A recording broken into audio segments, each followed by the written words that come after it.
as part of the way forward, I think Vice Admiral Ibakete Ibas, retired, should act as a citizen and patriot and reject this appointment. He will have put his name on the very positive side of history by behaving as a man that can be counted upon as an officer and a gentleman if he proceeds to say, look, I don't want to be part of this.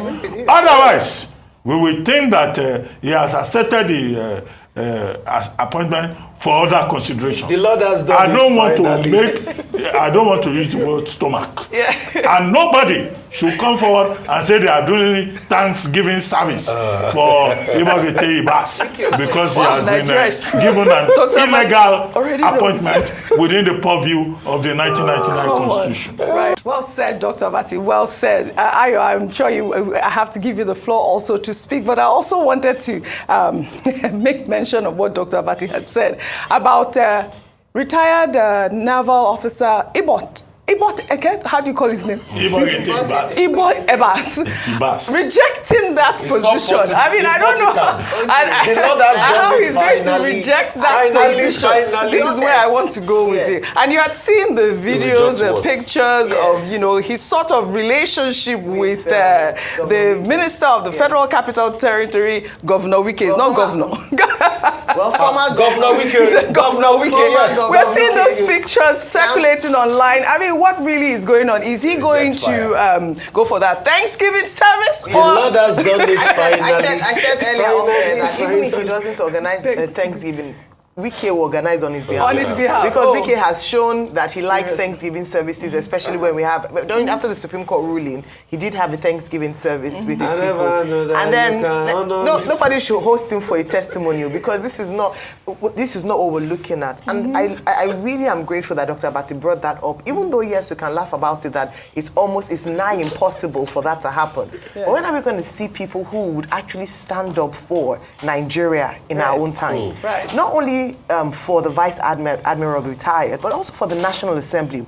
I think it's quite sad for us to sit here this morning and assume, and probably rightly so, that it's just going to be mere motions this morning, and they wouldn't look at or consider the legality of what has happened, the professionals, the analysts who have come out to speak about it, the people they're supposed to be representing in the House, in the Assembly, who have said this is unconstitutional. It almost seems as if, like everyone has said, a script has been written, and that is sad for our democracy. That even if the role of the legislature is to check the executive, but if we have both working in tandem, then what is the hope for democracy in Nigeria? If we cannot rely, we've talked about the judiciary, we've faulted some of the rulings 10 times. Okay, that's one arm of government. Now the National Assembly is in the eye of the storm. We are saying that, they will pass it. That's another problem. So it means that we are running a one-man state. Let us just call a spade a spade. So once, before you call it Baba Sokpe Kresi. So once one person has made a decision, whether it's right or not, and this sets a bad precedent, how do we build a nation like this,